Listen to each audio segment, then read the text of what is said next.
चलो, hello everyone.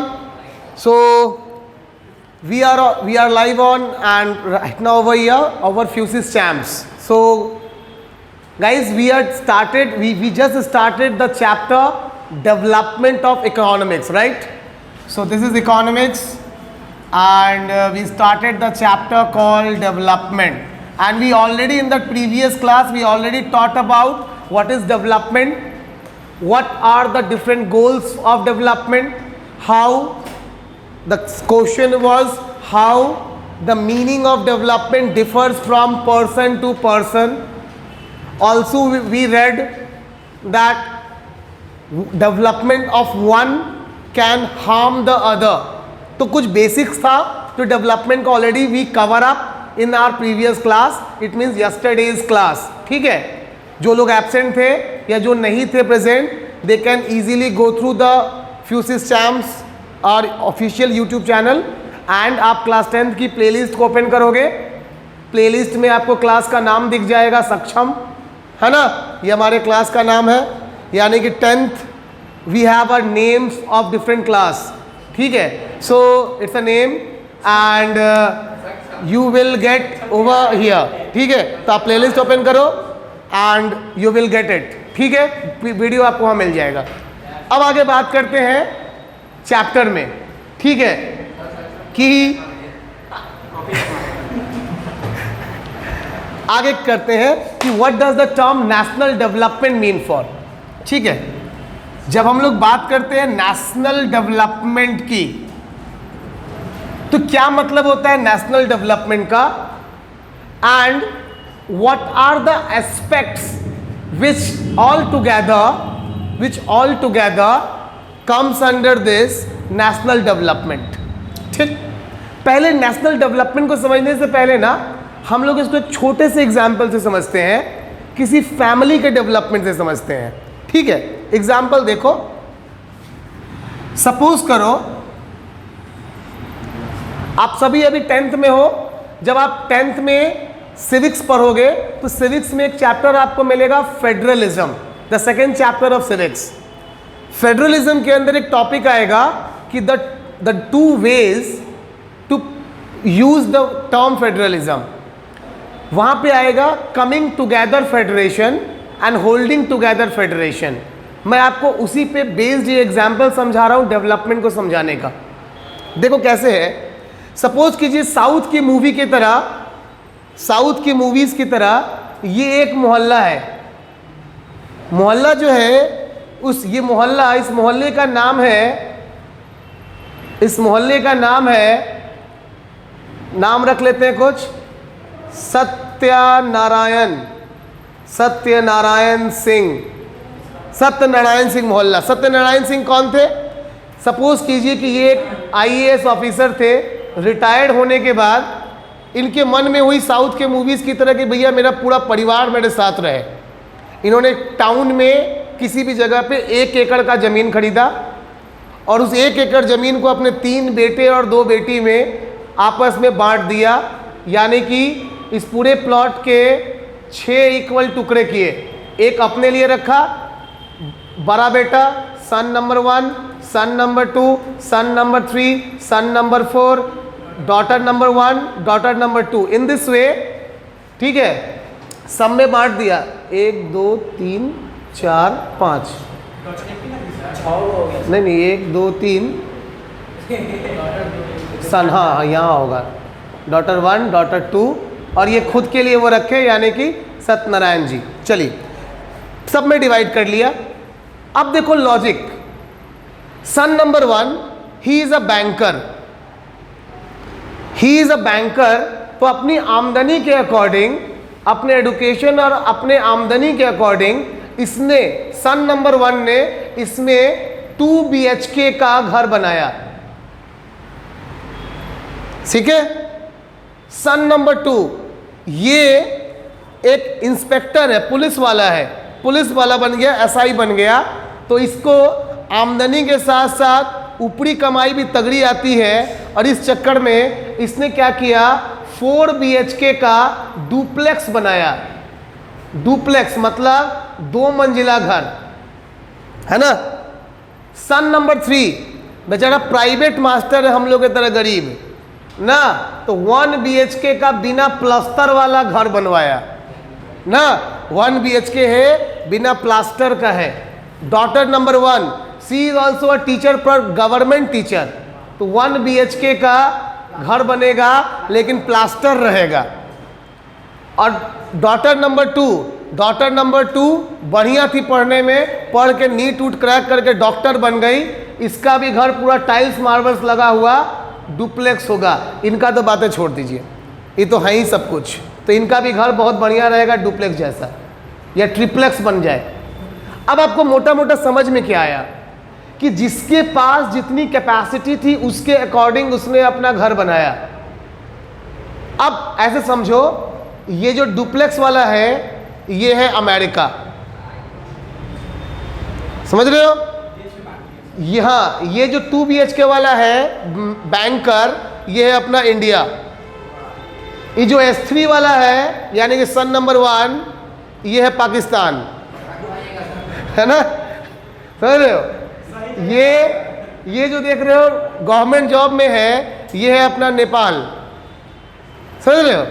ये जो डुप्लेक्स के साथ है यहाँ पे, है ना, डॉक्टर साहिबा, ये है चाइना ना, और जो सत्यनारायण जी है इसको भी मान लीजिए फ्रांस, रशिया, कोई देश मान लीजिए, रसिया, समझ गए? तो अपने अपने कैपेसिटी के अकॉर्डिंग सारे कंट्री डेवलपमेंट करता है। ये बातें समझ में आ गई कि what do you mean by development, कि विकास का रेशियो कितना है, समझ रहे हो? अब आपके दिमाग में आना चाहिए कि सर ये डिपेंड किन चीजों पे करेगा। पहली बात, per capita income. What is per capita income? What is per capita income? It is the average income of our country, average income of country. किसी भी देश का एवरेज इनकम को उस देश का पर कैपिटा इनकम बोलते हैं। कैसे निकलता है सबको मालूम है ना? Total income by total population, total income by total population will called पर कैपिटा इनकम। इंडिया पर कैपिटा इनकम के हिसाब से बहुत अमीर हो सकता था लेकिन है नहीं। रीजन, हर साल इंडिया में इतनी कैपेसिटी है कि एक ऑस्ट्रेलिया मजाक में हो ही जाता है, नहीं, एक ऑस्ट्रेलिया इंडिया हर साल मजाक में, समझ लो। आप इतना समझ लो, यूपी की आबादी है 24 करोड़, 24 से 30 करोड़ के लगभग है, जो भी हो, जो कि पूरे अमेरिका की आबादी के बराबर है। मतलब अक्खा अमेरिका यूपी में घुस जाए, नहीं तो इंडिया में इतने लोग हैं ना कि एक ही थोपी हम लोग पाकिस्तानिया को मार देंगे तो मर जाएगा सब, समझ रहे हो? फिर भी देखो आंख दिखाता है, बुढ़वा कैसा मौका है, ठीक है। तो भैया per capita income is the average income which we calculate based on the income of any country, और इसको निकालने का तरीका total income by total population. Done. Number 2, education. What? Education. And education will noted down by literacy rate. Literacy rate. Now what is the literacy rate? Literacy rate means number of 8th pass. Number of 8th पास, मतलब समझिए आप सब literate हो चुके हो, पढ़ने आए ना आए, लिखने आए ना आए, but as you all pass the class 8th and you have a certificate of class 8, so it is supposed by the government that you all are literate. आप सब पढ़े लिखे की कैटेगरी में आ गए, ठीक है? तो एजुकेटेड नहीं हो तुम लोग, अभी लिटरेट हो। एजुकेटेड कब होगे? When you will have your graduation certificate. Graduation certificate हाथ में आते ही you all become educated, but right now you are not, so you are what? Literate. और लिटरेट हो गए तो देश में आपकी संख्या जुड़ गई पढ़े लिखों में, ठीक। तीसरा, health condition. health condition. Now health condition will calculate through BMI and IMR, body mass index and infant mortality rate. ठीक है, body mass index मतलब what is your weight as per your height. If you are very lean and thin, बहुत दुबले पतले हो, like you are less weight, आप बोलेंगे कि you are कुपोषित, मतलब you are under malnutrition. नहीं, कुपोषित नहीं है, ठीक है ना? नहीं, ये भी ठीक है। तो कुपोषित होने का मतलब समझते हो? कुपोषित होने का मतलब क्या होता है? पतला दुबला नहीं होना, मतलब पतला दुबला, साथ ही साथ अनइवन स्ट्रक्चर। अनइवन स्ट्रक्चर का मतलब क्या है कि मान के चलिए कि गाल पचके होंगे, हाथ बिल्कुल पचका होगा और पेट जो है ना, स्टमक जो है वो एकदम राउंड में होगा, ढोलकी बना हुआ रहेगा। ठीक है, आपका ये पचका हुआ है, हाथ बिल्कुल लीन एंड थीन है, पैर बिल्कुल, थाइस बहुत लीन एंड थीन है और बीच में ढोलकी निकला हुआ है ना? ये कंडीशन है किसकी? मैल न्यूट्रिशन की। हाँ, अब आप सुमो हैं, मतलब आप खा खा के सुमो बने, वो भी नहीं है, उसको मत ठोको, वो भी फिट है। समझ रहे हो? सुमो कहने का मतलब ये होता है जिसको वो लगता है, वो नहीं होता है। तो उस टाइप का अगर आप हैं तो आप कहेंगे क्या? You are under obesity. So body mass index will be the first thing which shows that how the people of the country is efficient in working, है ना?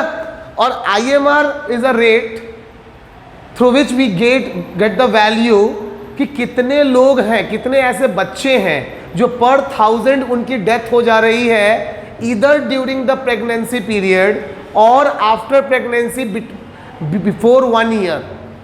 मतलब when a child is inside the mother's, you can say, body, so उस समय से start करके starting from the 3rd month, तीसरे month से start करके बच्चे के जन्म के 1 साल के अंदर तक अगर किसी बच्चे की डेथ होती है तो 90% उसमें चांस रहता है कि that death occurs because of mother. Why? Because when a child is inside the mother, she is taking nutrition from mother's food only. Whatever mother is taking as a food, that child is getting the nutrition from that only. So अगर माँ अच्छा खाना खाएगी तो जो भी बच्चा होगा वो हेल्दी होगा। Similarly, after birth till 1 year, it is supposed that for a baby, mother's milk is the only prior. ठीक है? तो what is the mother's milk? Mother's milk means the nutrition she is taking, that will only transfer in a baby from that milk, through that milk. ठीक है ना? तो this is the only reason कि that if a baby is dying in that time period, so it is supposed that it is because of the mother. 90% ये chances हैं। 10% में ये हो सकता है कि वो बीमार हो रहा हो या कोई तकलीफ रही हो या कोई प्रॉब्लम हो गया हो। ठीक है, ठीक है ना? तो पर कैपिटा इनकम हो गया, एडुकेशन हो गया, हेल्थ हो गया। इसके बाद चौथा है बाबू एम्प्लॉयमेंट रेशियो। देखो रोजगार, जैसे सिंपल सा लॉजिक समझो, हम आप सब पढ़ाई क्यों कर रहे हैं? उद्देश्य सिंगल एक है, कमाना, जॉब लेना, अर्न करना, एवरी काइंड ऑफ, है ना? आपको बिरले 1% ऐसे लोग मिलेंगे जो कि only for getting the knowledge they are doing the study. Main focus is to get a good job, because moreover livelihood, आपको अपना जीवन यापन करने के लिए you need money and that you will get through job, and for doing any job you need skill and knowledge, है ना? So employment is the last thing. काम होना चाहिए, पढ़ाई कर लिए, अच्छी एजुकेशन है, बॉडी वाइज खली हो ना, तो पढ़ाई भी अच्छी है, बॉडी भी अच्छी है, मतलब ओवरऑल कंडीशन आपका हेल्थ भी अच्छा है, एम्प्लॉयमेंट नहीं मिलेगा तो पर कैपिटा इनकम होगा ही नहीं। तो ये 4 चीज़ें हैं जिसके ऊपर बेस होता है क्या? National development of any country. ठीक है? जिस देश के पास मैक्सिमम पीपल जिस देश के इन चारों चीजों में अच्छे होंगे, that country will on developed place. ठीक है, वो देश डेवलप्ड की कैटेगरी में होगा। जिन देशों के पास ये चीजें कम होंगी वो देश अंडर डेवलप्ड या डेवलपिंग की कैटेगरी में आएगा। India is a developing country, not a developed country. We are developing. Pakistan kind of country, Myanmar kind of country, they are under developed. ठीक है, so we are not under and we are not already developed, we are on developing. ठीक है, और हम अभी आने वाले 20, 25, 30 सालों तक आई बिलीव डेवलपिंग में ही रहेंगे। उसका रीज़न क्या है ना, we don't have so much resources, job creation यहाँ बहुत कम होता है। एक ही उपाय है, मेक इन इंडिया के तहत मोदी जी की बात मानिए और सेल्फ एम्प्लॉयमेंट पे जोर दीजिए। सेल्फ एम्प्लॉयमेंट का मतलब है कि गवर्नमेंट जॉब का मोह माया त्याग के अपने हाथ से अपना काम शुरू करो, अपना काम करो, खुद से करो और अर्न करो। ऐसे भी मैं आपको एक बात बताऊं, किसी महापुरुष ने कहा है कि नौकरी और बिजनेस में बहुत अंतर है। सबसे बड़ा अंतर पता है क्या है? नौकरी तुम करते हो मालिक के लिए, कि तुम्हारा मालिक जो हो वो ऑडी पे एक दिन चढ़े, उसका 2 मंजिला 3 मंजिला घर बने, उसके घर के बाहर मर्सिडीज लगे, वो छुट्टियों में गोवा घूमने जाए, सिंगापुर जाए, मलेशिया जाए, तुम उसके लिए कर रहे हो सब कुछ। समझ रहे हो? नौकरी आप करते हो कि आपका मालिक भरे पूरे, और बिजनेस आप करते हो अपने लिए। जो करोगे अपने लिए करोगे, बेनिफिट होगा तुम्हारा होगा, लॉस होगा तुम्हारा होगा, डेवलपमेंट होगा तो तुम्हारा होगा। Self employment is the best way to generate all this development. चलिए, बातें बहुत हो गई, इसको जल्दी से कॉपी कर लो। ये जो पॉइंट्स है, we will go through the next point. चलो, the next topic which we have, it is public facilities. कुछ टॉपिक्स को मैंने बीच में अभी लीव किया है, उसको मैं इसके बाद बताऊंगा। ठीक है, सो पब्लिक फैसिलिटीज, मोटा मोटा ये समझते हैं first of all what is the meaning of these two words, because most of the things which come through this only. Now first word is the public. Whenever guys you heard this word called public, always remember this is mean that something which is under control of government. ठीक? So whatever is in the control of government, that will call public. Public resource, public property.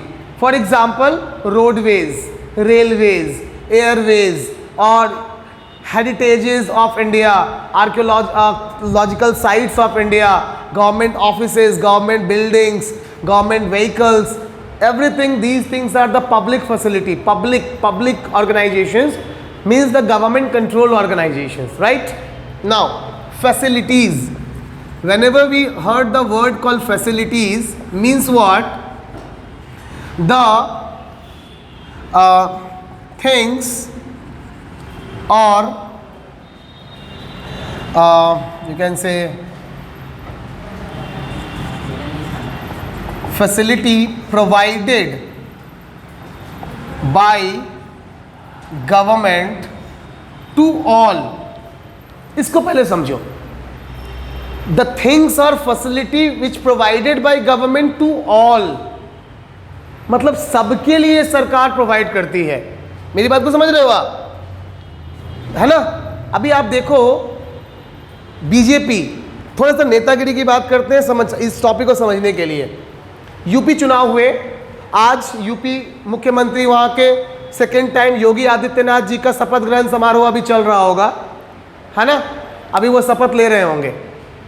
ठीक है, basic फंडा क्या है समझाने का कि UP में चुनाव हुआ, बीजेपी ने पिछली बार की तरह इस बार भी पूरे यूपी में single I believe Mohammad Mohsin Raza को छोड़ के, बिकॉज एवरी स्टेट गवर्नमेंट के अंदर, हर स्टेट गवर्नमेंट में there should be one minority minister, एक अल्पसंख्यक मंत्रालय होता है और उस अल्पसंख्यक मंत्रालय का मिनिस्टर कोई ना कोई मुस्लिम ही हो सकता है।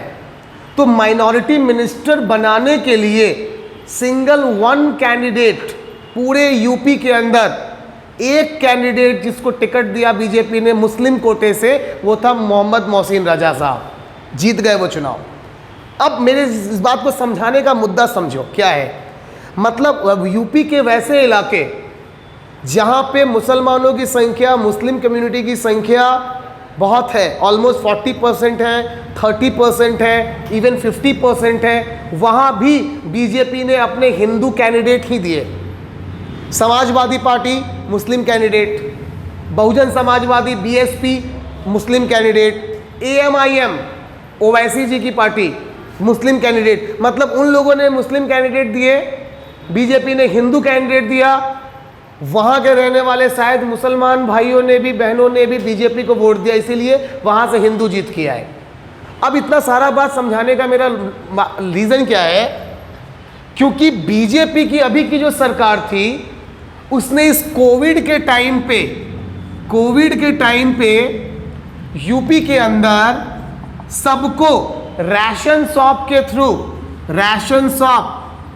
थ्रू सबको चावल दिया, सबको गेहूं दिया है, सबको इवन रिफाइन मिला है, दाल मिला है, चीनी मिला है, चना मिला है, ये सारी चीज़ें मिली हैं। All these things given by government, all these things given by government to the people of। तो देखो मैं जो बता रहा था ना कि जो गवर्नमेंट थी, इसके पहले भी बीजेपी की गवर्नमेंट थी, इसके पहले भी बीजेपी की गवर्नमेंट थी एंड या इट्स ऑन। सो इससे पहले भी बीजेपी की गवर्नमेंट थी और बीजेपी की गवर्नमेंट के टाइम गवर्नमेंट ने चावल बांटने के समय राशन दुकान में, मुद्दा समझना, राशन दुकान में चावल बांटने के समय लाइन में लगे हुए से नाम नहीं पूछा कि तुम अपना नाम बताओ। सामने वाले ने बोला होगा राम कुमार, तो ठीक है इसको चावल दीजिए, और किसी ने कहा होगा है ना सलीम, तो कहा होगा नहीं इसको चावल मत दीजिए, हटाइए। ऐसा नहीं हुआ, बात समझ रहे हो?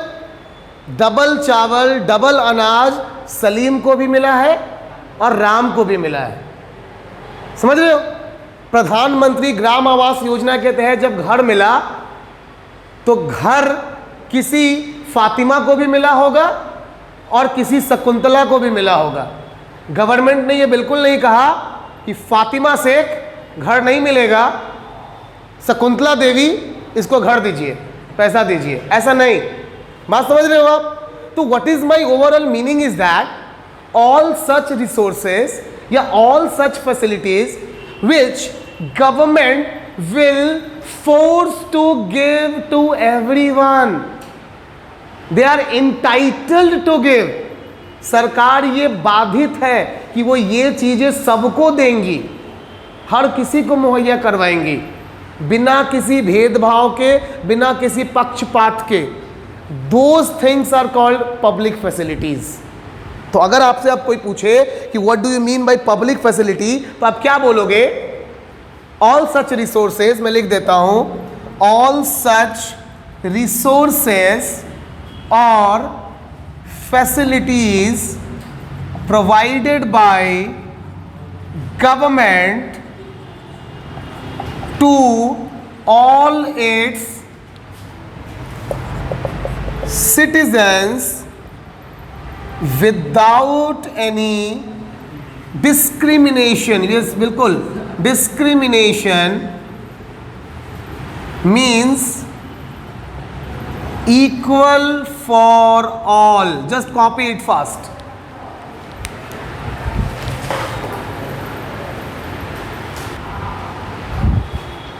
चलो, so now the basics is, बताए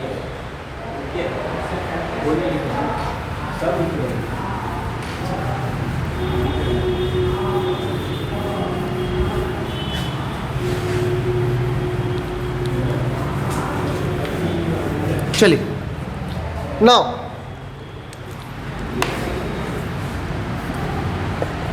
So the major public facilities are, सवाल है कि अब वो कौन से मेन चीजें हैं जो पब्लिक फैसिलिटीज के अंदर आती हैं। Number 1 food. अब आप कहोगे कि सर खाना तो मेरे पास पैसा रहेगा मैं खरीद लूंगा, but the thing is that everyone is not able to purchase food. जब आप बात करते हैं खाने की तो क्लास 9th में चैप्टर आपने पढ़ा था फूड सिक्योरिटी। यहां खाना का मतलब है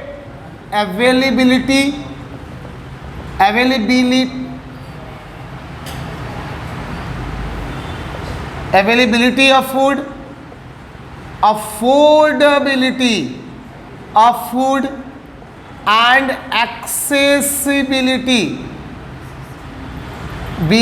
ऑफ फूड, है ना। एक्सेसिबिलिटी ऑफ फूड, 3 बातें हैं यहाँ पे। पहली अवेलेबिलिटी, सरकार आपको उपलब्ध करवाती है। अगर कोई आपको कहे घर पे, मान लो मामा जी आने वाले और मामा जी के लिए मम्मी बोले कि बाबू सेब ले आओ, एप्पल होता कहाँ, जम्मू में है। आप कहोगे ठीक है मम्मी, तुरंत जा रहे हैं, ट्रेन पकड़ के जम्मू से लेके आ रहे हैं। अब मालूम चला कि आपके सेब आते आते मामा जी आए और निकल भी गए। नहीं तो हो गया। आपको संतरा लाने का खाने का मन हो तो संतरा होता है नागपुर में, नागपुर महाराष्ट्र में है। मम्मी बोले कि बाबू संतरा ऑरेंज लेते आना, कहोगे हाँ पहली फुर्सत में फ्लाइट पकड़ के नागपुर निकल रहे हैं, तो मालूम चले कि संतरा लाने के चक्कर में घर बिक गया ना। तो अवेलेबिलिटी कि आपके पास खाना उपलब्ध हो जहां आप हो वहां पे। अफोर्डेबिलिटी मतलब आप खाने को अफोर्ड भी कर सको, खरीद सको। सिंपल भाषा में ये हुआ, है ना। अब यहाँ पे खरीदने का मतलब क्या होता है कि भैया एक बार गलती से, बिकॉज आई है ना associated with Akash from last 7 years, तो चूंकि आकाश में था अभी भी हूँ, तो हुआ यूँ कि एक बार की बात है, एक हमारे भैया थे, उनको रेलवे में जॉब हो रही थी, हो गई मतलब, तो भैया जाते जाते बोले कि सोमेन कहाँ हो। हम बोले भैया अभी तो क्लास ले रहे हैं। उस समय संजोग से आकाश में ही थे, ऊपर थे, तो बोले कि थोड़ा पार्टी उटी दे देते हैं, आते हैं मिलते हैं, क्या खाओगे। हम बोले भैया पढ़ाते हुए 4 साल हो गया, लेकिन नीचे पिज्ज़ा हट में नहीं गए, चलिए चलते हैं। तो वो भी बाइक उठाए चले आए, क्लास ख़त्म हुआ नीचे आए, तो नीचे आने के बाद घुस गए, ऑर्डर किया, वो आया, बोला, पूछा क्या क्या सर, तो पहला बार गए थे, झूठ काहे बोले। हम बोले कि जो है सब बढ़िया डाल दीजिए। वो बोला कि सब क्या एकदम चीज ऊज डबल उबल, हम बोले आप सब डालो, डाल डोल के ले आया। वो काला रंग का एगो चकला नहीं होता है घर में, जिसमें मम्मी लोग मिलती है ना, तो काला रंग का चकला जैसा था, जिस पर वो रख के ले आया। 4 स्लाइस था, 2-2 स्लाइस दोनों भाई उठाए हैं और खा गए। पेट के किस कोने में गया, भूख तो नहीं मिटा ना। आज जब काउंटर पे गए तो कहा कि 400, बोले है बाबू ये 4 कोना का 400। अच्छा बाहर आने के बाद भैया बोले क्या कि बाबू पेट तो नहीं भरा। हमने तो बोले कि एक उपाय है, चलिए कलमबाग, वहाँ शंकर समोसा जिंदाबाद, 10 रुपया में 4 समोसा 20-20 रुपया का खाएंगे, पेट भी भर जाएगा, मन भी भर जाएगा। तो मोरल ऑफ द स्टोरी ये है कि जिसको जो रंग भाए वही काम करना चाहिए। अपना लेवल शंकर समोसा वाला है तो शंकर समोसा को खा के पेट भरिए। आप जाइएगा बर्गर और पिज्ज़ा और कोक के चक्कर में तो घर भी बिकेगा, पेट भी नहीं भरेगा। तो अफोर्डेबल नहीं था। उसके बाद आज तक कभी पिज्ज़ा हट का गेट नहीं खोले हैं, माता रानी की दया से आने वाले समय में भी नहीं खोलेंगे, है ना। तो अफोर्डेबल नहीं है भाई, ठीक है। कमाना अलग बात है और लुटाना दूसरी बात है, अपना लुटा नहीं सकते हैं। चलिए अब आता है एक्सेसिबिलिटी। एक्सेस का मतलब होता है कि आपकी वो चीज़ जो है ना वो पहुंच में हो। खाना क्या हो, पहुंच में हो। पहुंच कहने का मतलब क्या होता है, जब मैं छोटा हुआ करता था तो मम्मी बिस्किट मिक्सचर जितने घर में मिठाई विठाई होती थी वो सबसे रैक के ऊंचे वाले में रखती थी ना, कि वहाँ पहुँचे नहीं। नहीं तो आराम से बैठ के हम ना पसवड़ के खाते थे सब, अब बिना ख़त्म किए हुए उठते नहीं थे, बहुत गोलू मोलू से थे, एकदम मुँह फूलल था एकदम, है ना। तो हाँ, तो लॉजिक का मैजिक यही है कि एक्सेस से मेरे दूर रखा जाता था उसको। जैसे दवाइयों के बोतल पे या मतलब है ना, देखे वो लिखा रहता है ना, ये क्या बोलते हैं फिनाइल के बोतल में, कि इसको बच्चों से की पहुँच से दूर रखें, मतलब एक्सेस से दूर रखें। तो खाने का मतलब है ये कि खाना ऐसा हो जो सबके लिए हो। तो सरकार क्या करती है, खाना उपलब्ध करवाती है through MSP, on the price minimum support price, by ration shop. कौन सा shop? Ration shop. What is ration shop? Guys, ration shop is a place where you can purchase subsidize, कैसा डाइज? subsidize food grains, mainly rice and wheat from the government side, सरकार की तरफ से।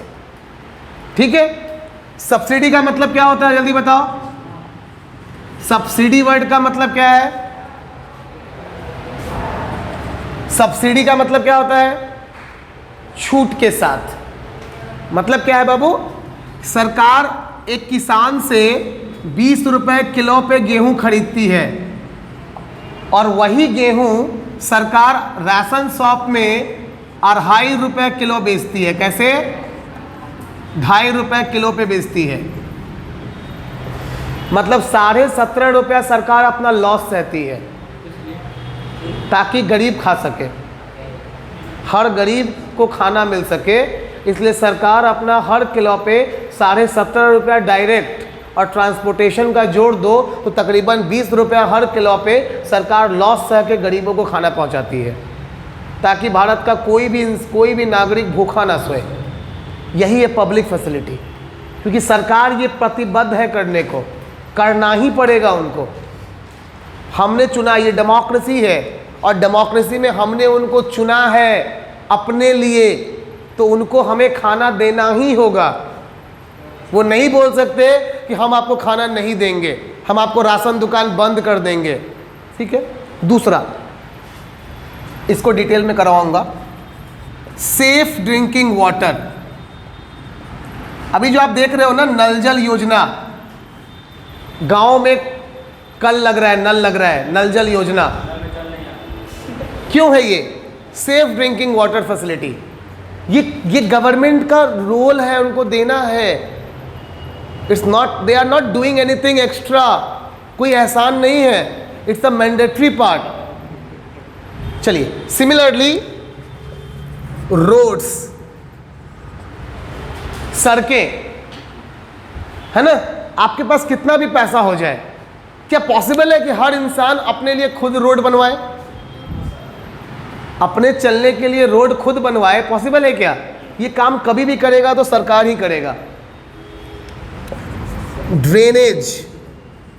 Drainage मतलब sanitation, drainage. क्या संभव है कि हर आदमी अपने लिए नाला खुद बनवाए, घर से लेके बाहर तक का? नहीं पॉसिबल है। पूरे शहर को नाला लिंक करना, ये काम सरकार ही करेगा। क्लीनलीनेस, पूरे शहर की सफाई आप निकल के रोड पे मारेंगे क्या सब लोग मिलके? नहीं।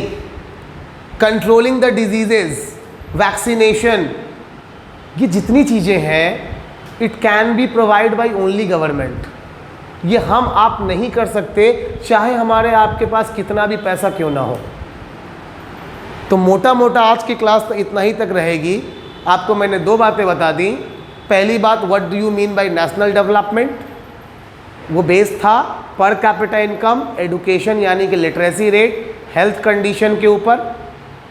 और दूसरी बात मैंने आपको बताई वो है अपना what is public facility. Public facility क्या है, क्या क्या इसके एस्पेक्ट होते हैं, and why government is entitled to give this, वो समझा दिया। चैप्टर घर जाके रीड करो, कोई डाउट हो तो उसको लिख लो और नेक्स्ट डे लेके आना, we will sort out it. Hope you enjoyed the class and learn something. Till then take care, good day, bye bye. मिलेंगे नेक्स्ट डे।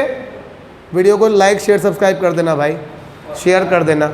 और जो लोग अभी तक भी वीडियो देखा है मतलब वो सब लायक बच्चा है, बाद बाकी सब नालायक है एक नंबर का।